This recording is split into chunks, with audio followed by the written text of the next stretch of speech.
Bueno, esto es Inversión en el Sur, vamos a hablar de economía, invitado especial, de lujo, lujísimo, ¿eh? Hace rato que no lo teníamos acá, viejo, viejísimo amigo del programa, ¿está bien que diga así, viejísimo? Sí, ya estoy viejo, aparte. El doctor Gastón Milanesi con nosotros, ¿cómo está Gastón? Bienvenido, gracias, ¿eh? Un gusto, Gracias por un venir a placer. compartir. Bueno, estábamos hablando, recién me estabas contando algunas cositas muy interesantes, muy innovadoras. Y la realidad quiero empezar de esta manera. ¿Cómo tomás decisiones macroeconómicas, financieras, en un mundo como el de hoy, no solamente tan convulsionado, sino a la velocidad que va, con la cantidad de conflictos que tiene, con todas las cuestiones tecnológicas que hay en el medio? A veces uno dice, ¿hasta dónde me tengo que preparar? ¿Hasta dónde puedo creer o no en la tecnología? Es un mundo complejo, muy complejo. Sin asustar, sin hablar de apocalipsis. No. Va a una velocidad que si no te subís al tren, chao.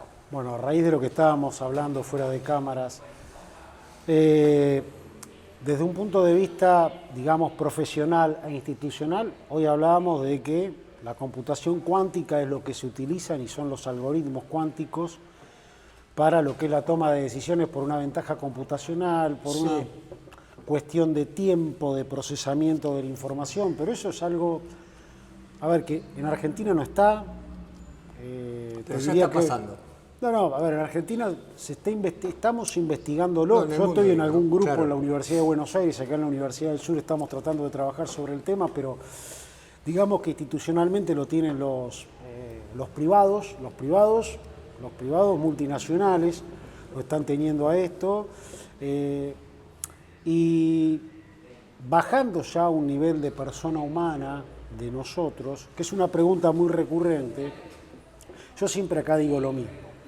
Primero y principal, como persona humana, cada vez que vas a plantearte una alternativa de inversión, sobre todo en activos financieros, tenés que decirte lo siguiente: ¿para qué y cuál va a ser mi horizonte de ahorro? A partir de ahí, tratar de entender lo que vas a comprar. La mayoría de la gente entiende el dólar, no entiende otros bichos. Sí. Y hay muchos. Bueno, entonces recurrir a la ayuda de algún profesional. No, sin duda. Que te pueda explicar simplemente, y vos inviertas en donde estés cómodo. Esto ya pasa a ser como una consulta a un médico. Porque podemos hablar de muchas ecuaciones, de muchos modelos, de mucha optimización, pero realmente si vos no estás cómodo, si vos no confías, no tiene tampoco sentido invertir. Exactamente. ¿Y qué pasa cuando lo pensamos estrictamente en Argentina? Porque toda decisión que vos tomes, todo camino que vos quieras emprender, está contextualizado. Tiene un lugar, un tiempo y un lugar. ¿Qué pasa en la Argentina con cuestiones financieras? Con cuestiones financieras, no con cuestiones de la economía real. Las cuestiones de la economía real van por otro andarío. Dejando de lado la primera pregunta que me formulaste, que es la cuestión tecnológica, y obviamente no voy a negar hoy el uso de los algoritmos para procesar información y para hacerte la vida mucho más sencilla, para ponerlo en estos términos. Básicamente, en Argentina lo que hemos vivido fue un desacople de precios relativos totales, con lo cual vos tenías que en un momento el costo del ladrillo usado estaba muy por debajo en términos de dólar de lo que era el metro cuadrado nuevo, de lo que es un rodado, de lo que es... Bien.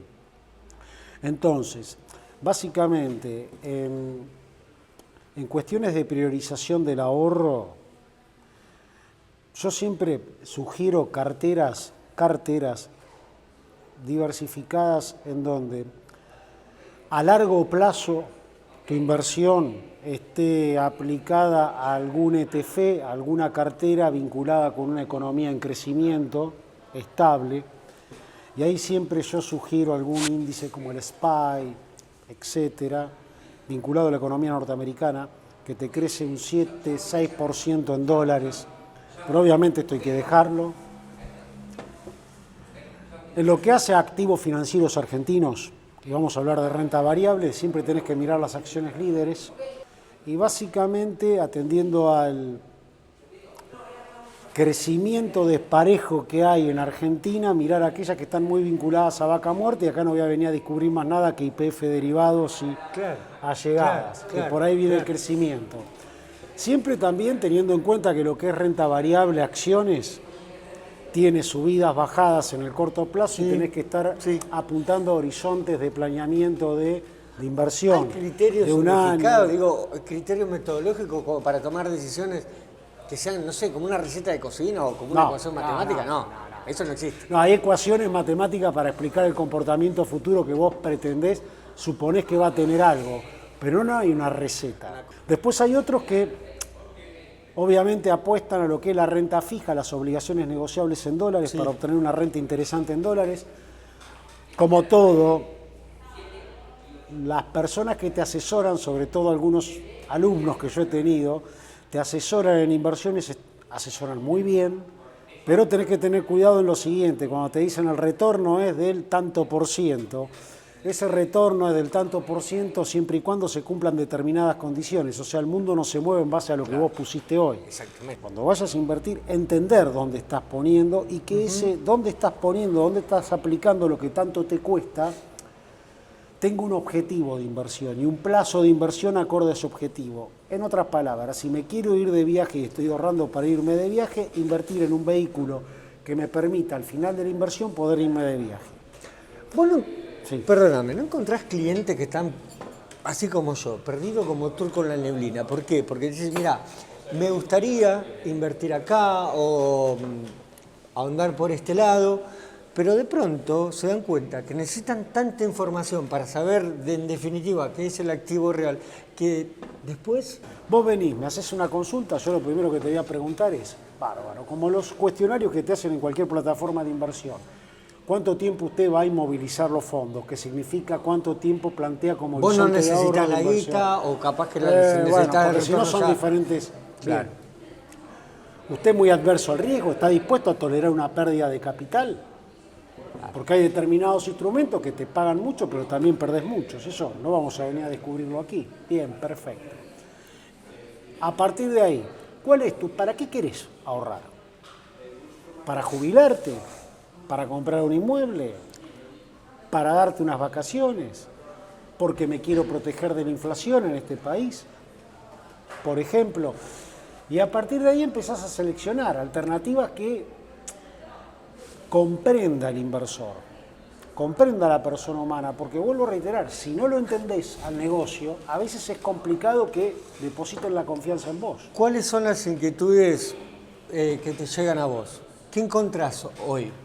¿Qué vienen a pedirte? Yo estoy más en la actividad académica en esta etapa de mi vida. No, está bien, pero cuando me vienen continuamente me consultan. A ver, muchos tienen excedente de dinero, ¿qué hago? A ver, ¿invierto en dólares o cómo obtengo un rendimiento más? ¿Invierto en un inmueble y lo destino a renta para obtener un 6-7% anual en dólares? Que es una muy buena renta.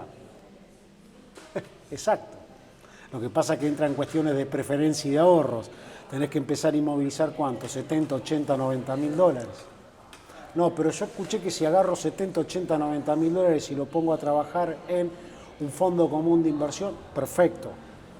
Lo podés poner a trabajar en no vamos a hablar de un fondo común de inversión, vamos a hablar de una cartera ya armada, un mix, en cualquier plataforma de inversión, en dólares, yéndome del riesgo sistémico de Argentina. Bueno, lo dijiste hoy, depende de lo que vayas a invertir. Si vas a invertir 100 mil dólares, tal vez no vayas a ganar tanto. Si vas a invertir 10 millones de dólares, tal vez la rentabilidad no, en términos sea absolutos. No, lo que yo dije es esto, quiero que se interprete bien. Yo te voy a presentar cuál es el mejor de los dos negocios, siempre es un ejemplo que doy en clase. Uno que paga un rendimiento del 10% u otro que paga un rendimiento del 50%. Elegime el A o el B una sola vez. Obviamente todo el mundo me va a decir elijo el B. 50%. Ahora, si yo te digo, mirá, te di información incompleta, el negocio B paga el 50%, pero invertiste 10 pesos. En el negocio A paga el 10%, pero invertiste 100 mil pesos. ¿En cuál ganaste? En uno ganaste 10 mil, en otro ganaste 5. Quiero volver al principio, cómo arranqué la nota para cerrarla. ¿Qué haces hoy en el contexto argentino? Si nos podemos despedir con un consejito Obviamente, como bien lo explicaste vos, depende del tipo de inversor, de cuánto dinero estás dispuesto a arriesgar, para qué querés el ahorro. Pero Bien. si podés dar algún consejito como para decir, Yo en este voy a contexto de la decirte qué Argentina, hago. yo haría esto. Con poco dinero, teniendo un perfil conservador, mantendría siempre un 50% en dólares, siempre si querés estar, porque hoy la tasa no está pagando. ¿No? Hoy la tasa, el peso no paga. Si vos me decís paga el peso, yo te digo hacer plazo fijo, pero no. Esto es para Doña Rosa, para la persona humana, ¿eh? Y después, a ver, si querés obtener un rendimiento adicional, dejándolo un tiempo, estamos hablando de horizontes de 12 a 18 meses, a una plataforma de No es inversión. tanto tiempo, 12, 18 meses se pasan No, volando. por eso te digo, y comprar algún producto armado como un ETF, por ejemplo. Un ETF de alguna cartera de inversión en tecnológicas o industriales de Estados Unidos, porque la economía norteamericana en promedio crece, siempre crece. Salvo que haya un cambio de paradigma y de régimen en el orden económico, pero no mundial, pero no te lo estoy marcando en 12, 18 meses, Claro. obviamente. Yo armaría una cartera así, con poco dinero. ¿Qué es poco dinero? No importa, porque va a quedar mal lo que yo pueda decirte poco dinero. Ahora. No, pero para el que está en casa. Pero a ver, y el que está en quitémosle casa. el poco, el cuando que está en termine la casa. cantidad de dinero. No importa, pero el que está en. Eso lo sabe cada uno. Siempre miraría por el desacople de precios relativos que hay, de una manera. Siempre estaría estudiando el mercado inmobiliario. A mí me gusta el mercado inmobiliario. Siempre te gustó. Obviamente que hoy el metro cuadrado para construir es carísimo. Estamos hablando de $1,5 millones, sin contar otros costos transaccionales ni el terreno, $1.000. Una locura. Más o menos. Sí. Claro está. Pero déjame decirte que hay muchas alternativas